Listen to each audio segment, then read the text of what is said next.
Ya, bismillahirrahmanirrahim. Assalamualaikum warahmatullahi wabarakatuh. Alhamdulillah, innal hamdalillah nahmaduhu wa nasta'inuhu wa nastaghfiruhu wa na'udzubillahi min syururi anfusina wa min sayyiati a'malina may yahdihillahu fala mudhillalah wa may yudlil fala hadiyalah. Asyhadu an la ilaha illallah wa asyhadu anna Muhammadan abduhu wa rasuluh. Rabbi shrah li sadri wa yassir li amri wahlul 'uqdatam min lisani yafqahu qawli. Amma ba'd.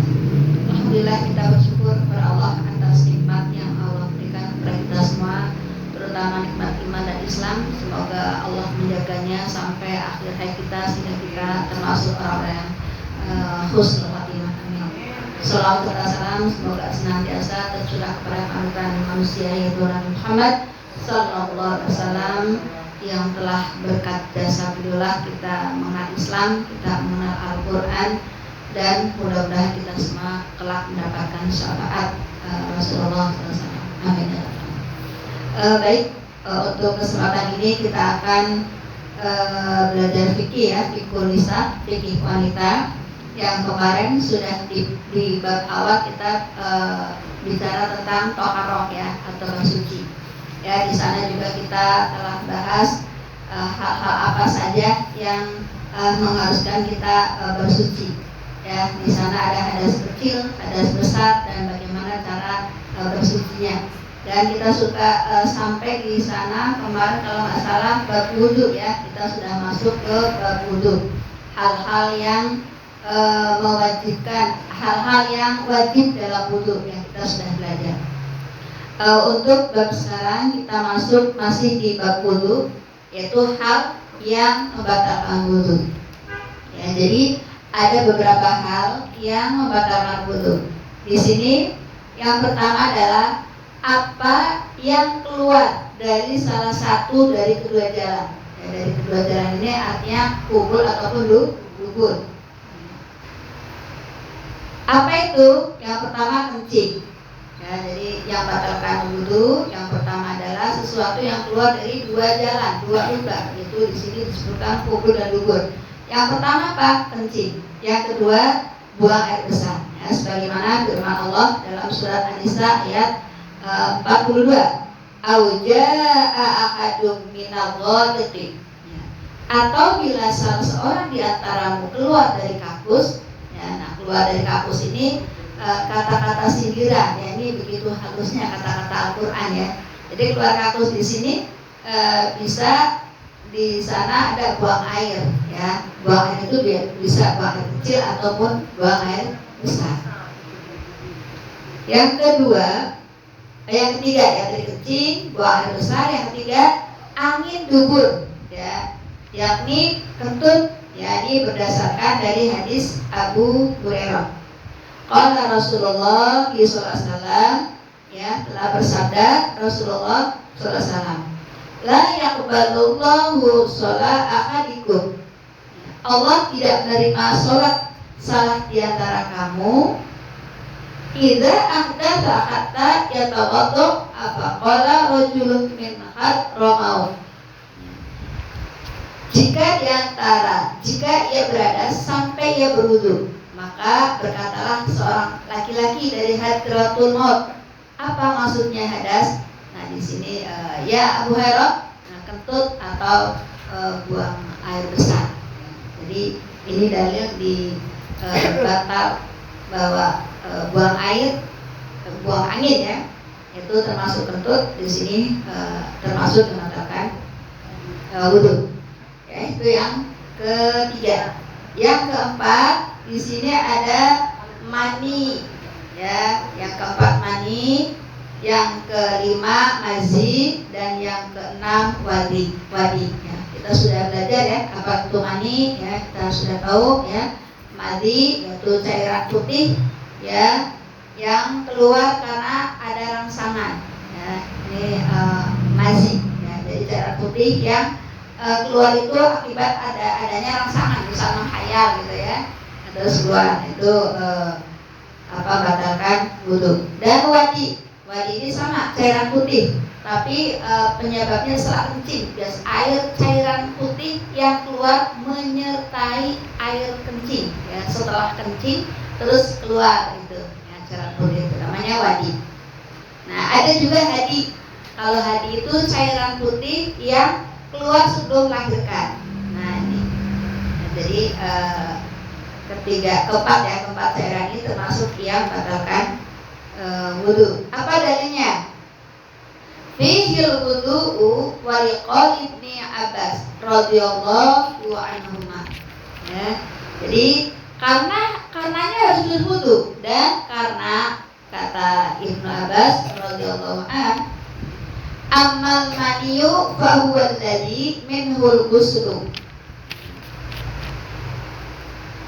Mengenai mani itulah yang diwajibkan mandi karenanya. Ya, jadi kalau mani harus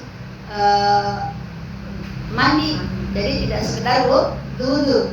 Nah, karena dia termasuk hadas besar. Ya. Wa amal marju wal wadyu faqala absil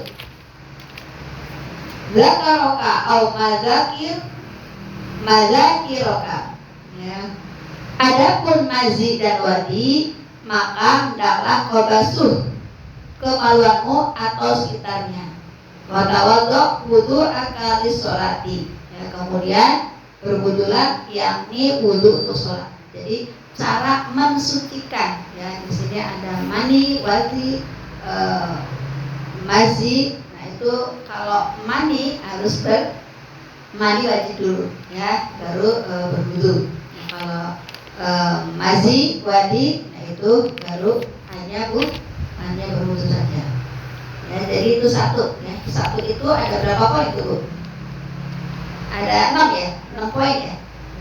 Nah, jadi yang batalkan wudu pertama kan sesuatu yang keluar dari dua lubang. Nah, sesuatu yang keluar dari lubang itu ada 6 ya, 6 poin. Kencing, buang air besar, angin dari dubur, mani, mazi dan wadi. Nah, yang kedua yang batalkan wudu tidur nyenyak. Nah, tidur nyenyaknya ini hingga tiada kesadaran lagi ya, tanpa tetapnya pinggul di atas lantai. Artinya tidurnya ini sudah gaya bebas gitu ya. Posisi pinggul ininya tidak pinggulnya tanpa tetapnya pinggul di atas lantai. Jadi kalau tidurnya cuma nyender ya, posisinya seperti ini ya, tidur itu tidak batal. Ya kenapa? Ya kan kalau tidurnya sudah gaya bebas biasanya keluar angin, mudah keluar angin gitu kan. Tapi kalau dengan posisi seperti ini kan dia nggak bisa keluar angin. Dan juga sebagaimana dalam hadis yang disebutkan oleh Rasulullah ya. Nah, di sini karena Rasulullah SAW ya di sini ya'muruna idza kunna safran alla nanzi'a ifafana salasata ayyamin. Ya, jadi Rasulullah SAW memerintahkan bila sedang berada dalam perjalanan supaya kami tidak buka sepatu selama 3 hari 3 malam. Ya, fana salasata ayyamin waliya yahunna illa min janabah. Ya, kecuali bila junub ya, lakin min mudhaqiti wa baulin wa naumi ya, tetapi agar membukanya dikala buang air besar atau kecil dan jika tidur ya. Jadi ini di sini juga ada disyariatkannya atau disunahkannya ketika kita bepergian atau safar, ketika kita berwudu dan tidak melepas sepatu. Nah ini mengelap sepatu itu boleh, tapi nanti ada syaratnya sepatunya seperti apa gitu, nggak asal sepatu lagi juga gitu. Nah, jadi di sini kata Rasulullah memerintahkan ya ketika dalam perjalanan boleh tidak buka sepatu selama 3 hari. Jadi kalau safar itu boleh 3 hari itu wudunya sepatunya nggak dibuka ya, itu kalau safar. Kalau di rumah sehari semalam, tapi nanti ada syaratnya, nggak sembarang sepatu gitu kan. Nah, nanti kita ada bahasanya ya, kecuali bila junub. Nah kalau junub baru ya, tetapi agar membukanya dikala buang air besar atau kecil dan tidak tidur ya. Jadi ini termasuk dalil bahwa tidur itu termasuk yang membatalkan wudu, ya. Tetapi tidur yang tidak membatalkan wudu tadi, ya, yang posisinya itu tidak yang nyender posisinya, gitu ya. Sebagaimana kata Rasulullah, ya, para sahabat Rasulullah SAW menunggu-nunggu waktu isya hingga larut malam, hingga kepala mereka bergoyang. Kemudian mereka melakukan sholat tanpa wudu lebih dahulu. Nah ini, ya, ini hadis riwayat Syafi'i, Muslim, Abu Daud dan Tirmidzi. Ya, jadi ketika menunggu waktu isya, Rasulullah belum datang, para sahabat sampai terkantuk-kantuk, terkulai, sampai kepalanya ini, ya, pules gitu kan. Tapi posisinya seperti itu duduk. Jadi tidak ada peluang dia keluar gas, keluar sesuatu dari dubur, ya. Dan juga dari kalimat itu Tirmidzi, yakni dari perantaraan Syu'bah, yaitu berbunyi, sungguh saya melihat para sahabat Rasulullah dibangunkan untuk sholat hingga nyata bunyi keruh ngorok salah seorang mereka. Kemudian mereka bangun lalu sholat dan tidak berwudu lebih dahulu. Berkata Ibnu Barak, ini menurut pendapat kami jika mereka sedang duduk. Nah ini katanya, ketika posisinya itu duduk. Ya, sampai ngorok. Walaupun ya di sini diterangkan seperti itu, ya. Ya. Terus yang membatalkan wudu termasuk juga di sini yang ketiga, ya. Yang ketiga itu hilang akal. Nah, hilang akal ini bisa karena gila, ya, atau kayak kita suka lihat penyakit ayam, ya, yang kadang suka secara tiba-tiba gitu, ya. Nah, karena gila atau pingsan, ya, mabuk, atau disebabkan obat, biar sedikit atau bukan, ataupun banyak, ya. Terus yang keempat, menyentuh kemaluan tanpa ada batas. Nah ini, ya, jadi yang membatalkan wudu yang keempat adalah menyentuh kemaluan tanpa ada batas. Nah, ini berdasarkan hadis dari ini, ya, Abu Hurairah. Anna Nabiya sallallahu alaihi wasallam qala, bahwa Nabi sallallahu alaihi wasallam bersabda, man afdha bi yadihi ila dzakari laysa dunahu sitrun, ya. Siapa yang membawa tangannya ke kemaluannya tanpa ada batasi, ya, enggak ada jadi enggak ada batasi, tanpa hail, tanpa penghalang, tanpa pembatas, ya.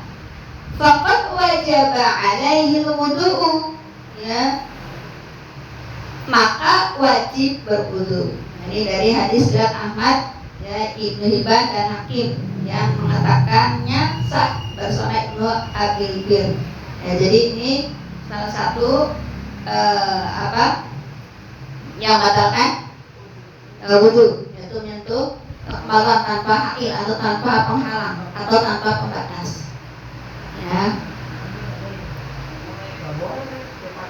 Ya, di hadis lain dikatakan, ayyuma rajulin massa farjahu falyatawaddo, ya, mana-mana laki-laki yang menyentuh kemaluannya, ya, hendaklah ia berwudu. Wa ayyumam ro'ati massa farjaha faltatawaddo, ya, dan mana-mana perempuan yang menyentuh kemaluannya hendaklah pula berwudu. Hadis riwayat Ahmad. Dan jadi ada beberapa riwayat hadis yang mengatakan bahwa menyentuh kemaluan tanpa pembatas adalah membatalkan wudu. Nah, yang kelima, menyentuh wanita ajnabi. Nah, wanita ajnabi itu artinya wanita asing atau wanita yang bukan mahram, ya, atau wanita yang halal dinikahi. Ya, kalau mahram kan haram dinikahi, kan. Nah, haramnya itu atau mahramnya itu bisa karena nasab. Ya, kalau nasab berarti ya ibu bapak kita, ya kan, nasab, ya, atau paman, ya, secara nasab itu tidak membatalkan wudu. Ya, jadi